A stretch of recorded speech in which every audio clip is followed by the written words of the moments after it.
related problems. We'll just do one more problem and we'll move to the next concept.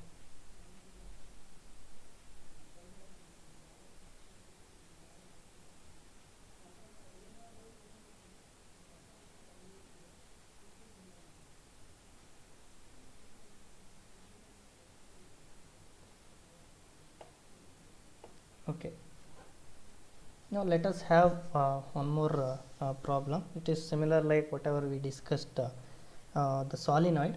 Okay, so where we have solenoid, so which is in the rotation kind of thing. Okay, and we have found out the magnetic field intensity. Now if I introduce a bar, okay, so a bar which is on which the conductive wire it is shielded. Okay, so like that if I take, so in the circular form, so not like in the bar form, if I take the same bar in the circular form, okay, so where we have the length which is there, okay, so whatever the length which we can write 2 pi times some rho naught, or we can have this radius of this bar which is the mean radius we can take. So the mean radius means exactly at the center, so we'll be having rho naught. Okay, so that is what. So if I take the circumference of this one, so it will nothing but the length of this bar. So this bar itself I am keeping in terms of the circular form. Okay, and which is having, so this thickness or the radius of this bar which is having 2a, the diameter is 2a but radius is a. Okay, so radius is a, that is this thickness. Okay, so whatever we are calling, so the diameter which is 2a or the radius of this in terms of bar which we can take the radius a. So now if this is so the wire which is wounded, so like this. Okay, so if I wound like this the wire,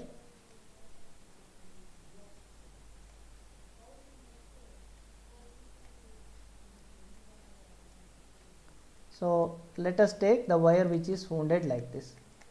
Okay, so the current which is carrying by this wire, so through this toroid, so this circular form wherever the bar it is there, so that we'll call it as toroid. So where on upon that the carrying current, the wire which is the current carrying conductor, it is wounded. Okay, so that is what we call it as toroid. So now we have to find out the magnetic field intensity at some point rho. So what is the magnetic field intensity at some point rho? So inside and outside the toroid. So let us take this rho once it is inside. Okay, so inside somewhere here, and once more we will take outside. So what is actually the current or the magnetic field intensity? So exactly at inside somewhere here on the toroid and outside the toroid, what is actually the magnetic field intensity? So let us find out that one. So we have the current which is there, and the number of turns you can take it as n. Okay, so the current which is carrying by this the wire, so which is called as I. So now the total current which is enclosed by this toroid, so that is the multiplication of number of turns into I. So that is the total current which is enclosed by this toroid. So now, so we know the equation which is h dot dl. So the integral of the closed integral of h dot dl in order to find h. Okay, so now this dl, so which is in the form of circular fashion, so that is nothing but, so I enclosed. Okay, so the total current enclosed, this equation we have discussed already. And now we, so wherever you take the magnetic field around this the toroid which is constant, so now dl is the circumference of the toroid. So where we will find out the value of the we can assume the Amperian path where we are finding out the magnetic field intensity. Let us take at the center of this toroid. Okay, so inside the toroid, so where we have the radius which is rho.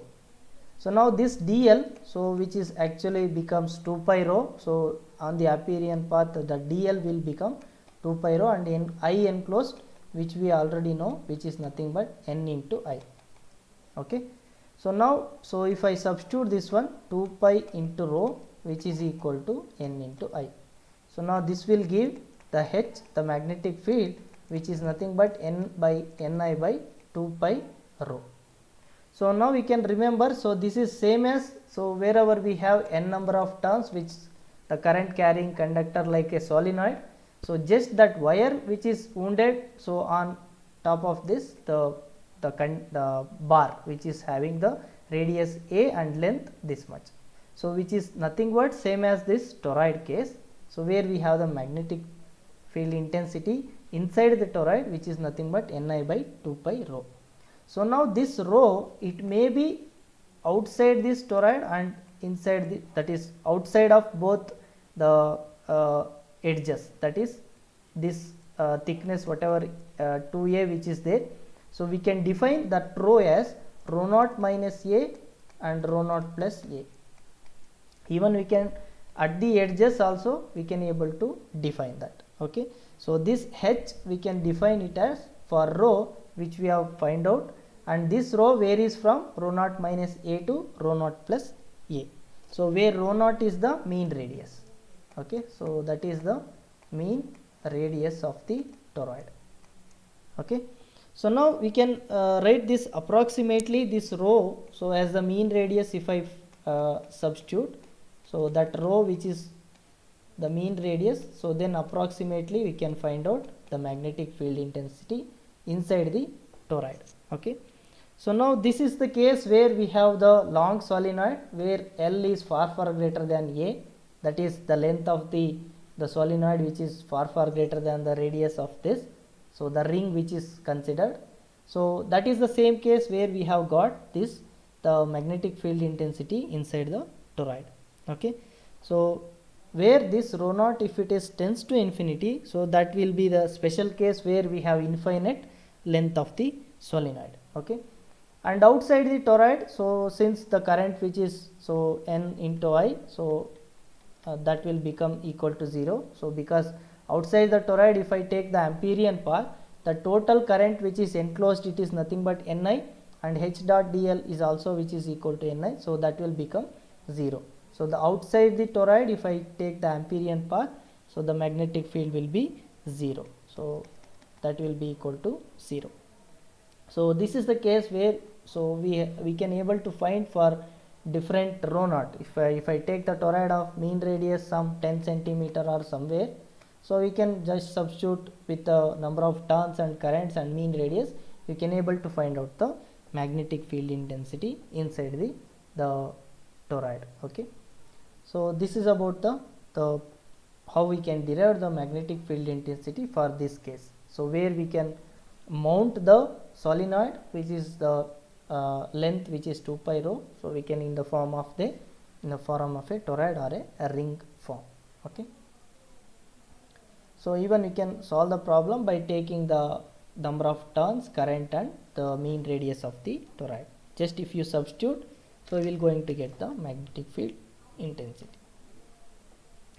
Now this is about the toroid problem, and now we will go to the next concept which is the magnetic flux density.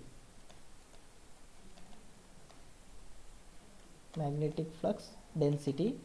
So this is very important, as like your electric flux density, we will discuss one more Maxwell's equation, we will derive one more Maxwell's equation. So we have seen already the Maxwell's equation, that is d dot ds which is equal to rho v. Okay. So the closed surface integral of this d dot ds which is equal to rho v in the electric flux density case. Now similarly we will see what is magnetic flux density and the corresponding Maxwell's equation, and we have seen already, so that is d is nothing but epsilon naught E, so which is related to electric field intensity, this electric flux density. So this we have seen electric flux density which is related to electric field intensity. Similarly, so we can write, so the magnetic flux density B, okay, the magnetic flux density B which is related to magnetic field intensity through this equation, that is B equal to mu naught into H. So where mu naught is the permeability of free space. Okay, permeability of free space. So where, which is the value which is given by 4 pi into 10 power minus 7 Henry per meter. Okay, so this is what the permeability of free space. Even this mu, which is nothing but mu naught into mu r. So where mu r is dimensionless, okay, so that can be, so the free space it will be 1. Okay, so in more general form we can write this B as mu naught into H. Okay, so now we can define what is magnetic flux density. So this is the magnetic lines or magnetic flux lines going in a closed surface where we have the surface.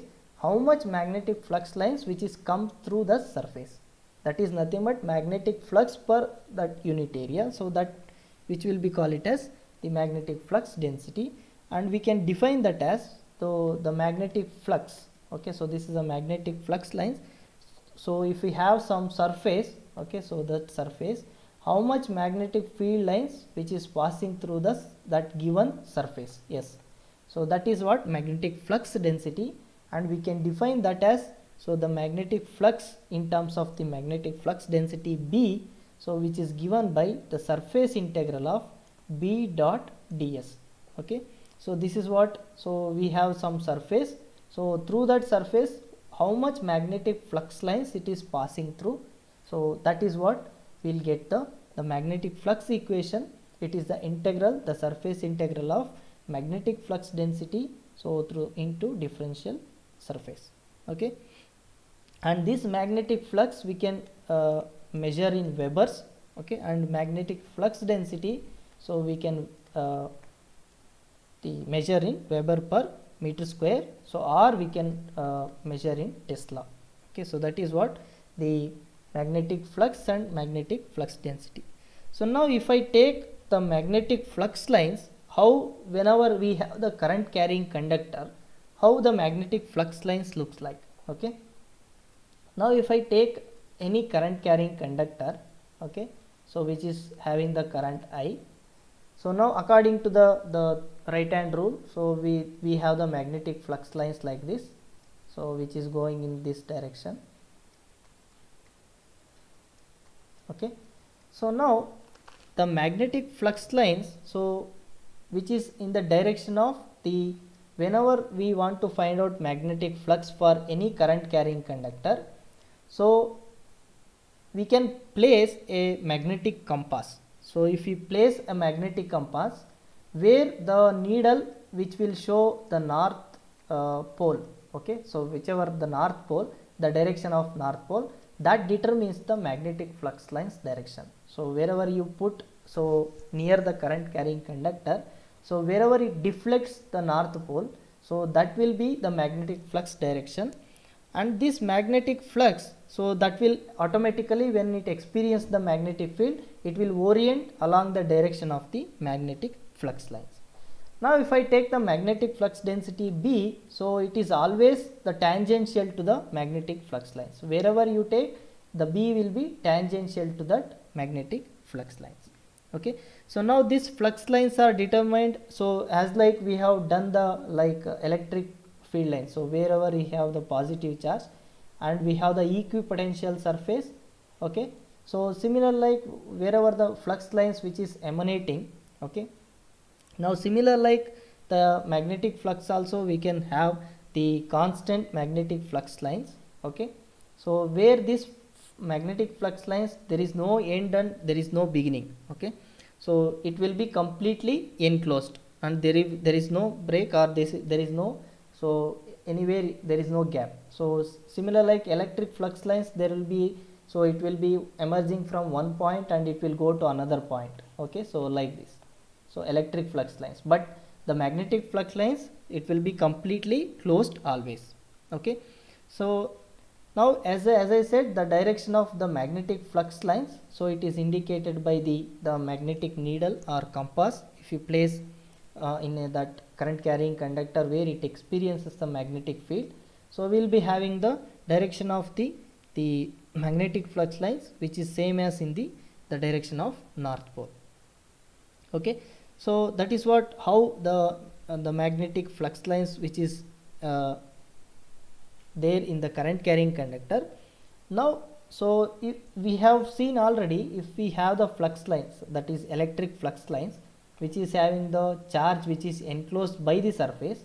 So say for example, this is the surface which is enclosed by this the charge. Okay, so now the electric flux lines which is emanating like this. Okay, so there is an end, so somewhere it will going to end the flux lines. Okay, so now that according to our Gauss law, okay, so according to our Gauss's law, we have the closed surface S. So the flux which is the closed by this surface, which is equal to the charge enclosed by this surface. Okay, so whatever the flux which is emanating from this the closed surface, so which is same as the charge enclosed by this closed surface.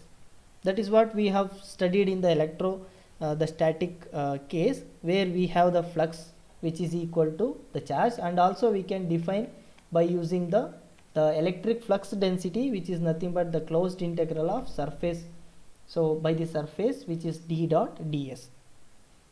So that means we can able to isolate a charge in a closed surface. So in the electrostatic case, we can able to put an electric charge, okay, an electric charge in a closed surface. Okay, in a closed surface. That is what the electrostatic case which is defines. So whenever we have the closed surface and we have the charge within that, so that isolation can be done for a electric charge. But if we take the magnetic case, okay, the magnetic charge case, so we cannot able to do like that. So we cannot able to put a magnetic pole or magnetic charge within a closed surface. So now let us take a bar magnet which is having north pole and south pole. So now, as I told, the field lines always it will be closed. Okay, so there is no ending or beginning, so this is always closed.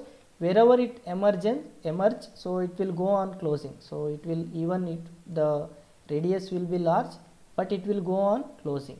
Okay, so now if I take the closed surface here, okay, so the closed surface, in order to bound the one of the pole which carries the magnetic charge. Okay, so now if I take the case like this, so is it possible to bound this north pole, okay, only in the closed surface? So it is impossible to bound, because if I go on dividing the magnetic pole by the separation, so that is north and south pole, if I separate, so again if I do the separation of these two, again it will create one more south pole, so by itself. So again if I go on dividing it will not actually able to separate only the north pole from the south pole. So it will automatically creates itself the north pole and south pole. So that's why any closed surface we cannot able to bound the magnetic pole or magnetic charge. So that's why, so isolated magnetic charge does not exist. So this is very important. So unless so we can bound the electric charge within a closed surface, or we can isolate the electric charge, but here, so an isolated magnetic charge does not exist. Isolated magnetic charge does not exist. Okay, so this is very important. So from this only we can derive the flux, so which is, as I said, the flux which is equal to Q. So there is no charge which is enclosed by the surface in the magnetic case, so that will be equal to 0. And we have defined this, so flux in terms of the magnetic flux density, that is B dot ds, okay, the surface integral. If I take the closed surface, so that will be equal to 0. So this is very important. The flux which is enclosing by the surface, okay, so our flux is equal to 0 in the case of magnetostatic field. Okay, so now this equation which is referred to as the Gauss law for magnetostatics, that is psi which is equal to the surface, closed surface integral of B dot ds, which is equal to 0. So this equation, so which is called as Gauss's law for magnetostatics. Okay, Gauss law for magnetostatic case.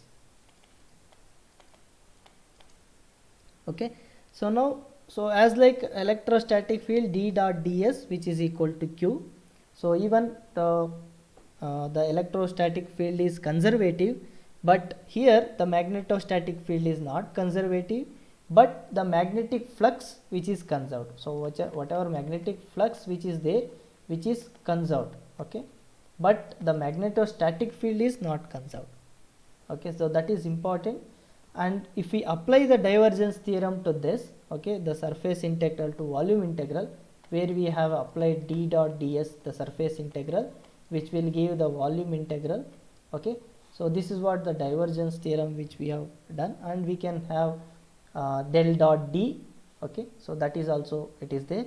Now similarly, if I apply the divergence theorem to this, we will get the closed integral of B dot ds, the surface integral, which will give the volume integral of del dot B into dV, which is equal to 0. So this is the equation where we have applied the divergence theorem.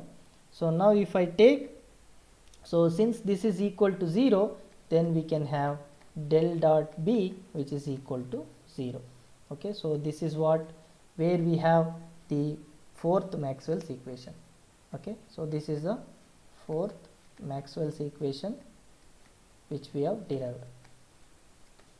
Okay, so this equation is the fourth Maxwell's equation, and it will give the, so there is no sources, that is there is no magnetic charges. So for the magnetic charges or magnetostatic fields, there is no sink or there is no source. So that is always they are continuous each other. So whenever we have the current carrying conductor or any surface current, so which is there, where there is no source and sinks for this magnetic fields. Okay, so that is what it shows and inference. And we have derived all the four Maxwell's equation. So now let us put it in the electrostatic case and magnetostatic case. What are all the Maxwell's equation which we have derived? Okay, so now if I take the differential form and integral form, okay, differential form or point form we can call. Okay, and similarly we have integral form. So now the first equation which we have derived from the Gauss law, which is equal to del D, that is del dot D equal to rho v, and the integral form, so d dot ds, so that is surface integral, which is nothing but equal to rho v into dv, the volume integral. Okay, so this is actually we have got from the Gauss's law. Okay, and similarly now since we have defined the electric flux density, so now if I take the magnetic flux density, so that is del dot B, which is equal to 0, or we can have B dot ds with the closed surface integral, which is equal to 0. So this shows that there is no magnetic charge exist or magnetic monopole exist. So that is non-existence of the magnetic monopole. Magnetic monopole means, as I discussed, the north pole and south pole we cannot able to separate and within a closed surface. Okay, and similarly we have derived del cross E, which is equal to 0. There is no curl nature of the electric field intensity. Okay, so that is what the interpretation, and here we have E dot dl, which is equal to 0. Okay, so that is the line integral of the E dot dl, any closed path. So the electric field intensity around the closed path, so that will be equal to 0. That is, this is what the conservative nature of electric field, conservative nature of electrostatic field.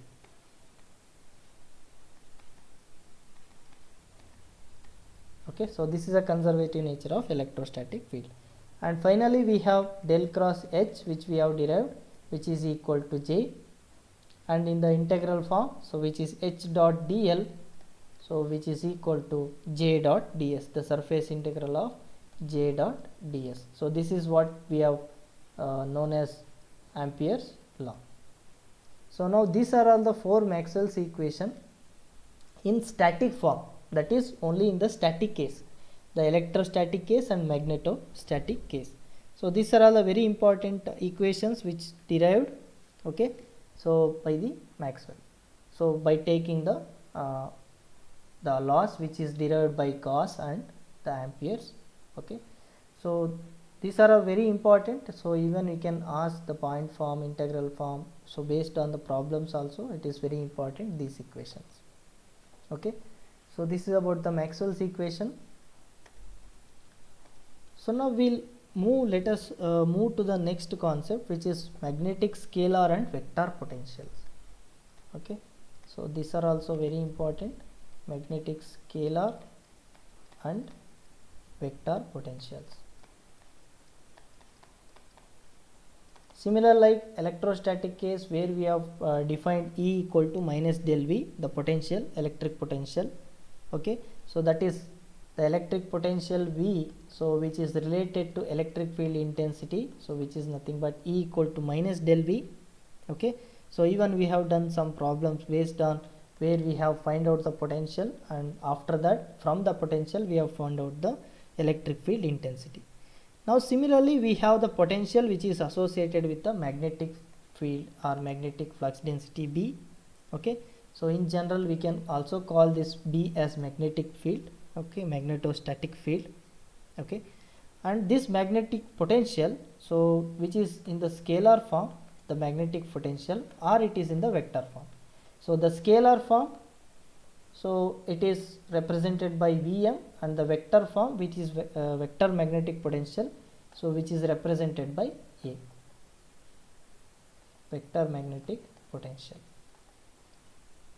Okay, so now, so in order to define this the scalar magnetic potential and vector magnetic potential, so we need the two vector identities, that is del cross, so del V in the case of scalar potential, because we have done the divergence, that del operator to the scalar potential, so that is what the scalar field, so that will be equal to 0. So if I apply the del cross, the curl of this del V, so this is equal to 0, and divergence of the curl of the vector A, so we can define it as vector magnetic potential or any vector, so which is equal to 0. We'll use these two identities and we can derive the equation for the vector magnetic potential and scalar field V. Okay, so now as like, so the electric field intensity, which is related to the potential, electric potential minus del V. So now we can define the magnetic scalar potential, so that Vm, okay, so the scalar magnetic potential, so Vm, so that we can define, so that is in terms of the amperes, which is related to H, so that we can define H equal to minus del into Vm. Similar like the electric case, electrostatic case, we can define the magnetostatic case H equal to minus del into Vm only if the current density which is equal to 0. Okay, so this is the condition we need to so satisfy in order to obtain this equation, that is H equal to minus del into Vm. Okay, so now we know from our Maxwell's equation, so that is, so J equal to del cross H. Okay, so from this equation, so now we can apply that and we can get, so we have the equation which is del cross H, which is equal to J, and we have the H which is equal to minus del Vm. So now if I put the H in this equation, we will going to get del cross of minus del Vm, which is equal to J. Okay, so now we have this which is equal to 0, since we have so the J will be 0 for H equal to minus del Vm, so that will be equal to 0. So now we have the scalar magnetic potential Vm, okay, so which is equal to the del square Vm, so which is equal to 0.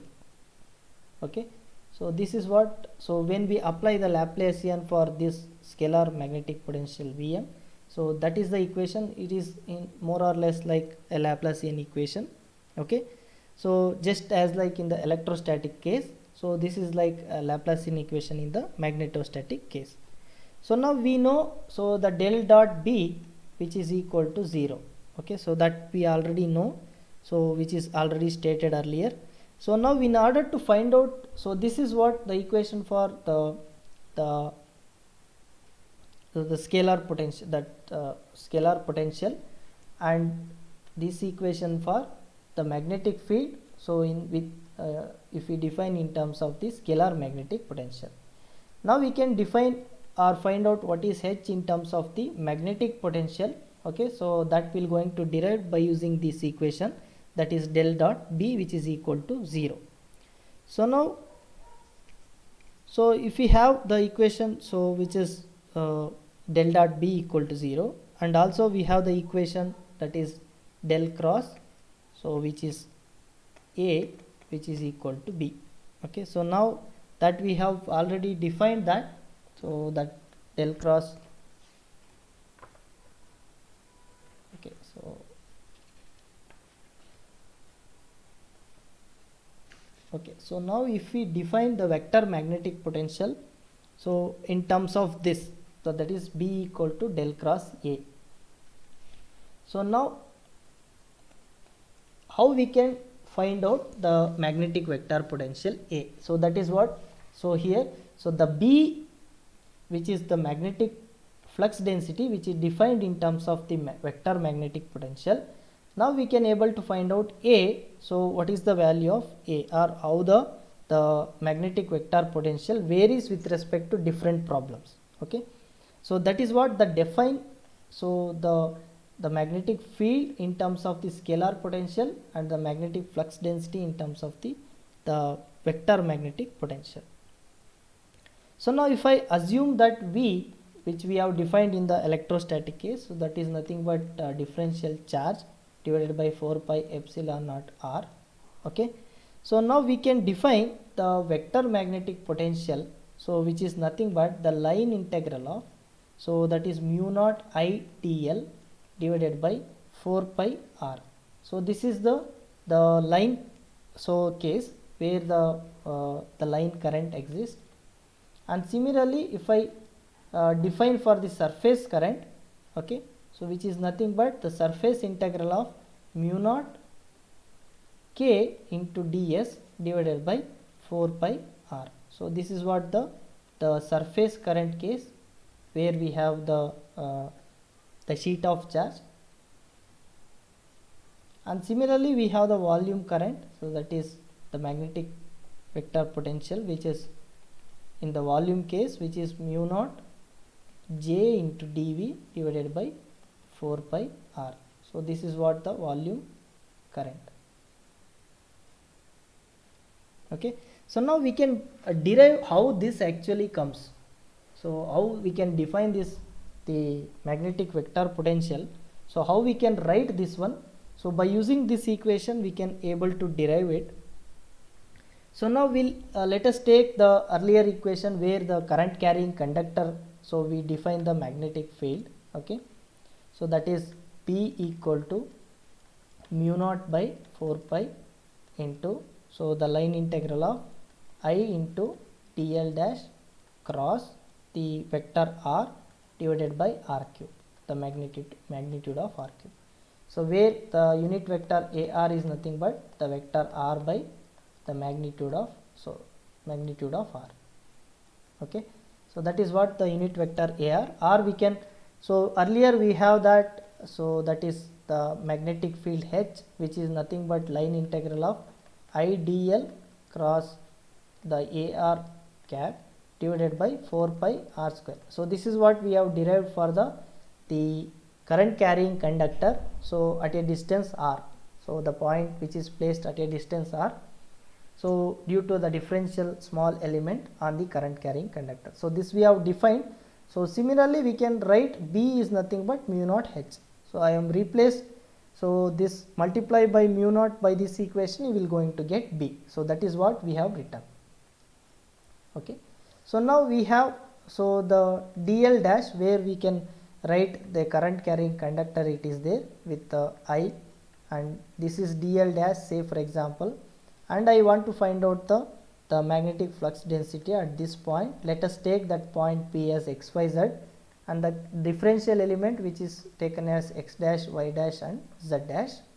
Okay, and this is the, so the current carrying conductor, and so where we have the origin here.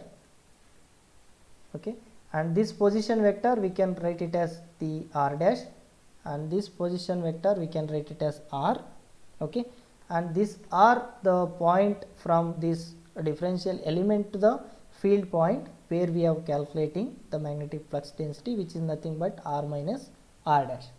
So this r minus r dash, which is given by the x minus x dash whole square plus y minus y dash whole square plus z minus z dash whole square. So this power 1 over 2. So this is what we'll find out the distance, so between the element and the differential element and the field point.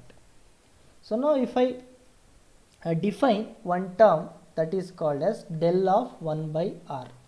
Okay, so the del operator, if I put it with respect to this distance, so this will be defined in terms of the coordinates as x minus x dash whole square plus, so in the direction of ax, plus y minus y dash whole square in the direction of ay, plus z minus z dash in the direction of az. Okay, so this divided by the magnitude of that r. So that is, so this we can define in terms of the r vector divided by r cube. So that is the magnitude of r cube. So that is what this del of 1 by r we can define.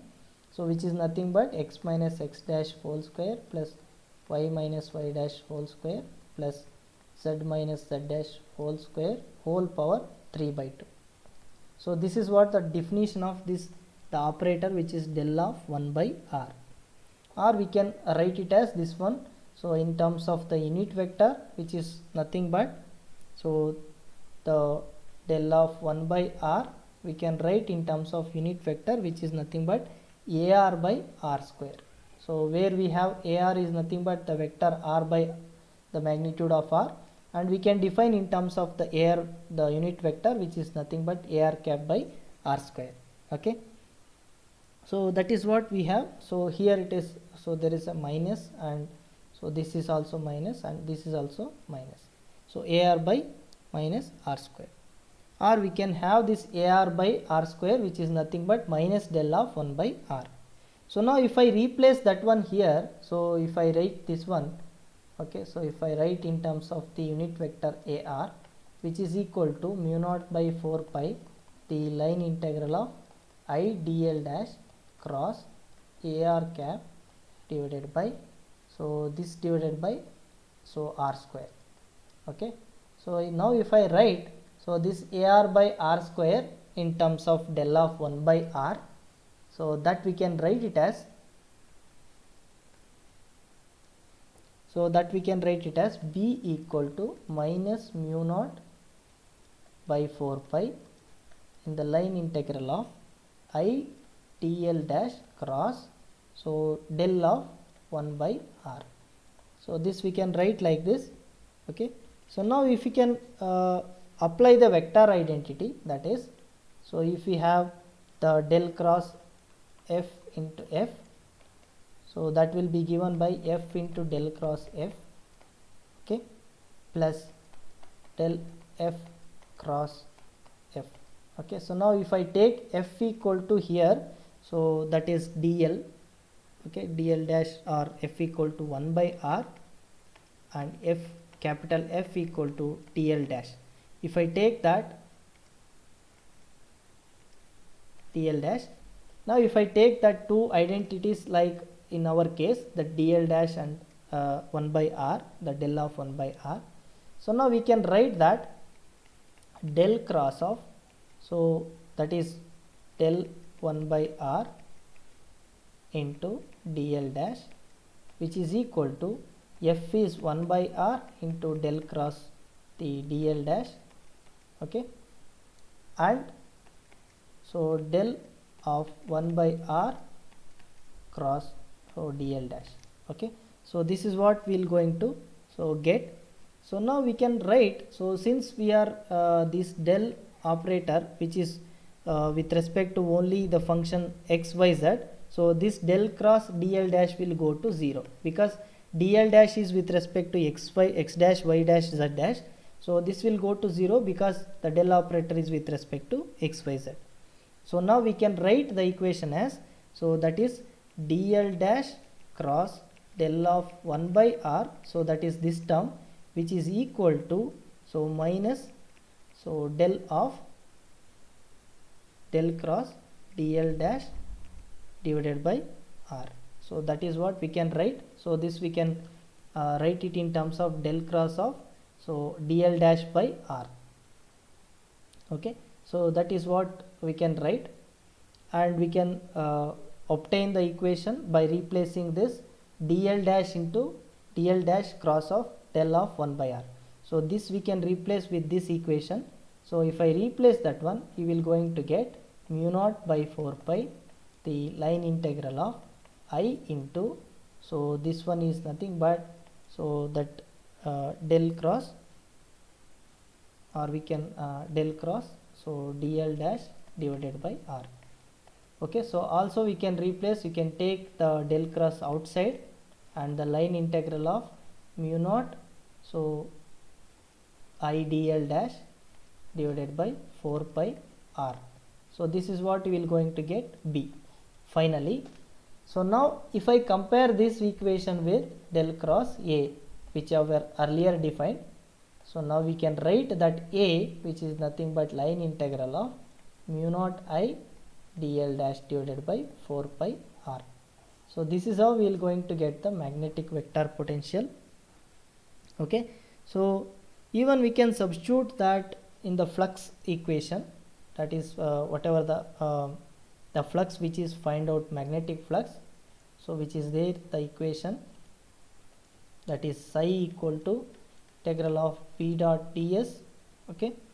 So which is nothing but the surface integral of del cross so even p, okay. So that del cross, so the Stokes theorem if we can apply, so that we can b we can replace it as del cross a into ds, okay. So this b we are replacing del cross a, okay, so into ds, so that will be we can return as the closed line integral of a dot dl, okay. So that is what we can write. So whatever we have the Stokes theorem we can apply and we can write it as line integral to the surface integral, that is line integral of h dot dl we have taken it as del cross h into ds. So in the similar case Stokes theorem we can apply and we can take it as this one in terms of the magnetic vector potential, so that we can write the flux in terms of the magnetic vector potential, which is, so sorry, this is line integral, that is closed line integral, yeah, it is a closed line integral of a dot dl. So this is how we can derive the magnetic flux in terms of the magnetic vector potential, and also b in terms of the magnetic vector potential, that is del cross a, okay. So this is about the derivation, how we can able to derive the magnetic flux density in terms of the magnetic vector potential, and also we have shown how H is related to electric, the scalar magnetic potential, okay. Similarly like in the electrostatic case, okay. So is it understood? Any doubt in the derivation? If you have any clarifications you can ask. Is it understood?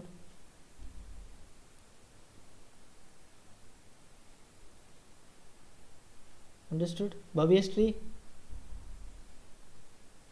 Yes, sir. Okay, so any doubt in the derivation? No, sir. Okay. Varun Jain?